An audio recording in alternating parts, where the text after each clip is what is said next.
to turn that rig around. Oh, goodness, man. Now we got a frown on our face, right? No way, babies. Because we know the way to drive that 18-wheeler out of the way, man. Hey, get a cop in front, a cop in back, and just escort me on, babies. Let's just get it done, man. Gotta get on with the run, no matter what mistake I've done. Babies, it's like, you just live with it and you go with it and you flow with it whatever direction it takes you. And if you have to put it in reverse and back up 6 miles under 2 really low bridges, around 3 blind corners, etc., well, you do it, babies, if that's what it takes to get that load there and get yourself out of whatever predicament you got yourself into. Boy, there were times. I never quite got that bound up, thank goodness. And I've been to Boston a number of times, mainly back in the 70s, before it really got crazy. There's many enough then, man. What I remember most about Boston is those traffic wheels. Oh, my goodness. What a menagerie of hatred and blasting horns and fender benders and stuff like that, man. Talk about confused in your direction, but everybody seems to know that they're going that way, and you just got to get out of their way because they were there first or whatever, you know what I mean? That's what I remember most about the Boston, is that ultimate confusion. And I can see where a newbie in that city would easily get lost down a one-way street going the wrong way. I mean, all you got to do is turn the wrong corner at the wrong time, and there you are trapped, man, It happens, man, and if you aren't somewhat familiar with the territory or traveling with somebody that is, well, baby, don't trust the GPS, because I don't know what it does in Boston, but most places I've been with those things, they're not accurate. They'll take you 6 miles out of your way to go 3 blocks, man. But they are handy little things to at least suggest where things might be and to give you a general idea of how to get there. I reckon they're good for that. But anybody that follows a GPS is going to wind up sooner or later on a Jeep road somewhere that the GPS thinks is a super highway.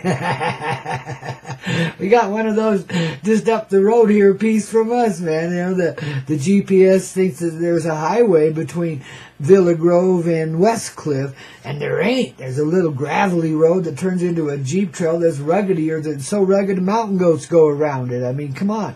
Hardly, the only people that go over are the people with those crazy little 4-wheel things, It's nuttier than a freaking fruitcake, yet the map says that's where it is, man. The GPS, anyway. And it says it's only 38 miles from here to Westcliff, when in fact it's more like 78, 88, something like that. It's a drive, man, because you have to go up through Salida and around the mountain. You can't just go up through it there in that Jeep road unless you got, something better than a Jeep, I would reckon. I'd probably tear up most of these Jeeps these days. They're built real wussy now. They're not like the cast iron things we had back in the 50s, man. Now that was a Jeep. There was lots of war surplus Jeeps around back in that day. And let me tell you what, those things may not have been very comfortable, but they'd get you there, man. Oh, they were incredible little machines. Me and my brothers did some explorating up in the mountains in those things back in the day, back there in Utah, and broke some new trail for folks, but they were just almost unstoppable. You had to be reasonable, just like any 4-wheel drive, and you had to be cautious to the extreme and not always worry you, so sometimes you'd get in a situation, Talk about a screw-up. When I was like 17, when I was like 17, I was dating this girl that I was ultimately going to marry sometime, and anyway, long story short, I took her for a little 4-wheel drive ride up the mountain, and on the way back down, we lost the truck. It got away from us. It's a long story, and I ain't going to talk about the exact details because it's too long to get into right now. We're just talking in general terms, but I can remember being up there. I was hanging on the side of it, trying to decide whether to get in and try and stop its downhill momentum or to just bail and put it in the hands of the angels. Well, the angels said bail, man. I was 30 feet in the air already. That truck had taken a turn, which it shouldn't have done, but it did, right off of this cattail trail straight down the mountain when I was in a position where I couldn't contain or control that activity. But, I jumped up on the truck, but the door slammed shut just as I was jumping up on the truck to get in and contain the turn. And so, therefore, I had to do it from outside the window there. Fortunately, the window was open. But I realized as I turned the wheels that they'd already left the ground, and that I was, looking for a sudden death if I stayed on board. So I bailed, man. And, I lit in the sagebrush and the rocks there and rolled around a little bit, but I got up essentially unbruised and unharmed. Of course, we shattered that truck, down at the bottom of the mountain. It hit a ditch. After going through all kinds of hell, it hit a ditch, an old abandoned ditch down there, and flipped a triple somersault in the air, and that was the end of that, man. Oh, man, you talk about heartbreak and failure, and, I was probably one of the most agonizing. And there I am with this lady I love sincerely, and we got to walk 3 miles down the mountain now, and then find a way home from there on a very remote country road. And, there was this one old guy sitting down there, too. We didn't realize at the time, but we ran into him as we came down off the mountain walking, and there's this old sheep herder that's got a little facility down there, on this old abandoned ranch. And he drove right by us, wouldn't even stop. He'd seen the whole thing happen, and he wouldn't even stop, man. He just drove right by us. What a putz, But I put him on my list, let me tell you. I wouldn't be a frequent visitor or a guest at his ranch very often, I didn't reckon. Yeah. But anywho, we did manage to catch a ride with some partying kids and got out of there. And somehow I survived my old man's tirade and everything else, But see, it was experiences like that where, I was completely shattered. I was almost suicidal. I did not want to go home that night. Who would? You know what I mean? But I just had to buck up and do it. And man, as soon as I walked in the door, I was late enough that he noticed I hadn't come home with the truck. It was quiet enough around the family had settled down, etc. And so the first words out of his mouth when I walked through the door, "Where's my truck?" Well, Daddy is at the bottom of the mountain over there at West Mountain, and I'm sorry. I really screwed up. I lived to tell about it, and of course, the shite must fly when it hits the fan, and so it did. But, I was condemned and damned to hell forever and put into involuntary servitude beyond the normal requirements of the family farming and trucking and ranching operations, Oh my, I was persona non grata there for a while, let me tell you. But somehow we all got over it and got on with it, you see. And I learned to flow with things from tragic moments. You wouldn't believe I had so many tragic moments in my younger days. I was just one of them, and that was, completely an emotional and spiritual experience. A real wisening up, letting go of some of the recklessness of my youth and learning to be a little more caring about things, pay attention to what you're doing, especially when you're with people you care about. Man, I shudder to think what could have happened in other circumstances, and thank goodness those didn't happen. But you see, that kind of close calls, man, and then especially with all the aftermath you have to deal with, I suppose it had crushed most people, but I just keep on trucking. Somehow I had the ability to, despite my old man's negative attitude towards me, etc., let alone the shame I felt for having, this was a one-of-a-kind vehicle. It really was very valuable in our operation. It was hard to do without it, let me tell you. And we had to for a while because the old man didn't have the dough at the time, just waltz out and buy another truck, So it took a little time before we could regain our position as far as the four-wheel drives went, man, I felt pretty sad about the whole thing, but, somehow I just learned to live with myself. I'd been through so much by then that was just another little another little speck on the heap, another drop in the bucket. Oh my God, it's a big drop, dropped me down about 15 notches in myself. But out of that, I think I learned some genuine respect for the machinery I operated and its limitations, because that's the only reason that accident happened that day is I'd pushed that old truck a little bit beyond its limitations, and it regurgitated on me. The spirits got hold of it and says, "We're going to fix your wagon, old man." Yeah, well, old man, I wasn't very old then. Like I said, 17, standing there on the mountain watching my truck run away down the hill, flying most of the time, just hit the ground every now and then. until it got down in this little canyon where I couldn't see it, but I could sure hear it plowing into the rocks, but nothing could stop it. It had so much momentum. It had to come on down through that canyon, bumping into all these rocks, going down. And who knows what it had to dive over, etc. I couldn't see all of that. I could just hear it. Oh, my God. My heart was just sinking into my feet, you know. How many of you have been through moments like that where you just, you know you're dead, physically, psychically, emotionally, spiritually, you know you've had it in this reality. And it's a done deal. Maybe you're facing 10 years in prison or something for cocaine. Some shit like that, you know. Something equally as tragic and just as heartbreaking, you know what I mean? But babies, like I said, I think I became a far better driver and a far wiser person because of unfortunate situations like that where there was a great loss and I couldn't contain or control it. It got out of hand, you know. And I think through experiences like that, I learned to keep it in check. I learned to be a little bit more responsible despite my rowdy ways with what I was doing, to pay attention. Because if you really care about somebody, the last thing you want to do is endanger them recklessly, or anybody else that you see, because I've always kind of had this attitude in me that loved everybody, despite how big of assholes they could be at times, man. I carried that with me even through moments like that, and I suppose it's that kind of love that gets us through those kind of moments, those depressing and heartbreaking moments. Perhaps you just lost your lover to an accident that you created. I know a lot of people live with circumstances like that. You know, and the tendency is to blame yourself, you know, or to fight against that, you know, because the tendency is, I mean, when somebody dies, especially when you think you're responsible, oh my God, you know, that's where, you know, self-condemnation can destroy you. But, you know, you're made of better material than that, so you've gotten through such moments, you know, the same way I have too. You know, I could come up with equally tragic moments, and I'm not going to describe them, because I don't want to bring that kind of heartache up again. But just that, let's just say that in my lifetime, you know, beginning when I was just a young child, I lost a lot of precious friends and relatives, souls, to death, you know, and that was another thing I had to learn to deal with at an early age, you know, and not just death and loss like that, but people moving away that you were close to and you were never going to see them again. Things like that would happen a lot.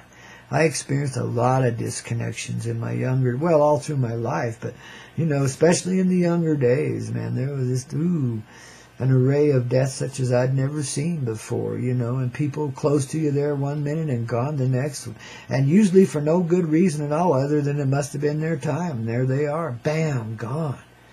So I've dealt with a lot of that in my time too, you know, and I really had to learn to stay loving towards myself and to appreciate the people that are still here with us. Instead of looking at what I've lost, stay with what I are, be what I am, and let that continue growing. You know, I really want to get to the point in this world where nobody has to suffer such challenges again, and nobody has to face such a great loss, is to lose someone they really care and that is dear, care about and that is really dear to them, you know.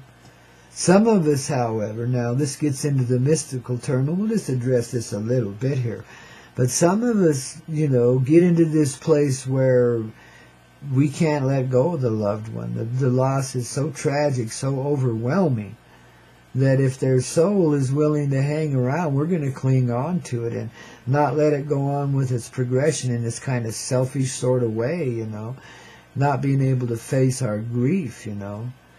But if you will establish a real communication with your own heart, first and foremost, you'll be able to establish a communication with that soul, and you'll be able to develop some resonating peace that will allow you to unburden yourself and that soul too, you see.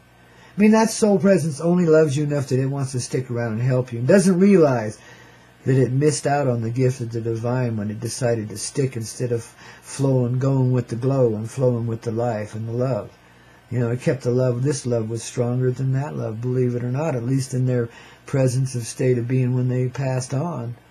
See? So it's not like you're tormenting the dead or anything. You're more tormenting yourself, really, by hanging on when you should let them move on and get on with it yourself, you know.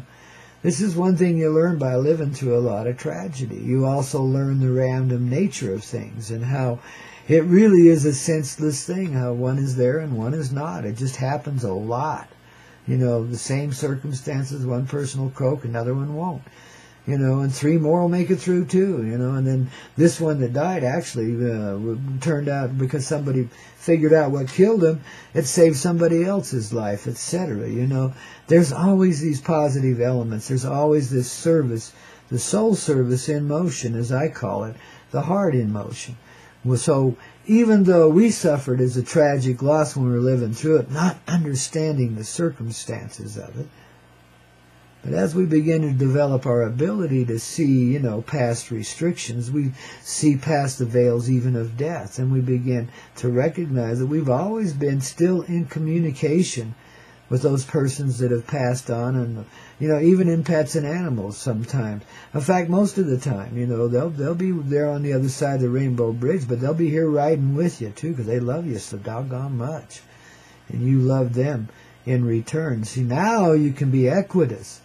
When you move through death to move beyond the conception of death, now you can be in equity with one another, and a dog's life is as great as yours. And, you know, there is no separation. You're on an equitous plane, where you can be true companions and partners, and party and play to your heart's content, or whatever else creation has for you. It's a rich life that we're living already. You can imagine the abundance when we move into it in a more full, spiritually present place, where we're in this equity with all life. You see, that ends all conflict. The mice won't invade your house. The mosquitoes won't come in the summer, etc. You know, everything will be living in a very harmonious place, because that's our true reality. We never really step out of such a happy place. We've let ourselves stay there, resonate in there, but put our energy into this life so that we could experience something other than the divine way. So that we could appreciate what? The divine way. See, what are the Nazis here teaching us? The divine way. What's the worst and most horrible person you can think of teaching us? The divine way. To stay loving and consistent in all of our activities, no matter what they may be. To stay steady in our heart, no matter the tragedy or the ugliness or the evil that we're facing in our life. To see then inside of ourselves an energy that's far stronger than anything we fear. Far stronger than any loss we've ever suffered. Far stronger than anything else you can think of. It's the love that creates, and that does indeed unite us with all elements of the creation, so that no one is lost, and all are found alive and living in whatever form they be. Some are energies, some are taken on a semi-substantial form, some have come back as human, etc. You know, we choose a lot of colorful and sweet paths for ourselves, you know, in our pets and our livestock sometimes, our animals that have chosen to accompany us on our journey. We'll find some great souls hanging out that used to be human and now are an animal. We take turns in the experience. You know, our soul is all about experience. It's all about ripening our experience to experience a natural way, you know, that becomes supernatural. And the supernatural is natural to us as we live and grow and gain in this great creative place that we be. You see? Isn't it fun, man, just to get this old wake-up call going on? What is it? Free Day Friday, man. Liberation, man, in motion. Both musically through the 2 knowledge that makes your heart large, and, yeah, energetically, we flow it out here from 9,000 feet high as you flow it right back, and we amplify it. Oh, babies, with such a great movement of sharing and caring here, and a little rock and roll soothe our soul, and a whole lot of pop too, man, and a little bit of, you know, rhythm and blues, and just whatever it takes to get us through to another exciting moment, where we can experience the full presence of living and honor the dead by living a righteously rich life and not punishing or tormenting ourselves anymore, and seeing beyond the circumstantial way that we have treated ourselves and others, to see more of the roles at play, so that there's no need for forgiveness. You've got understanding. That is forgiveness, you see. You can't liberate yourself by saying, I forgive myself. That might make you feel a little better. You know, it might indicate your true indication, but understanding is what brings forgiveness. And that's when you begin to move through the levels and different degrees of life, you know, and that's when they all begin to meld together and you begin to live multidimensionally through understanding, the love that leads you there, the thoughts that expand to include understanding ways to see beyond this level of restriction then and the reality of the mystical heart in motion, creating the experience in which we live for very divine reasons and purposes, and always in service to the bulk of humanity and all of creation on top of that. Always. No matter what we're doing here, see? If you want to be that, you want to experience that, it's pretty simple. Just give yourself the time and space. Open up. Be it right now, man.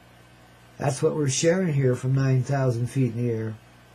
And babies, you're starting to find out, no matter what you've been, that you really do care. And this is going to lead to some really powerful and beautiful moments. We've made the switch, people. We've made the journey. We've completed the task. All of them.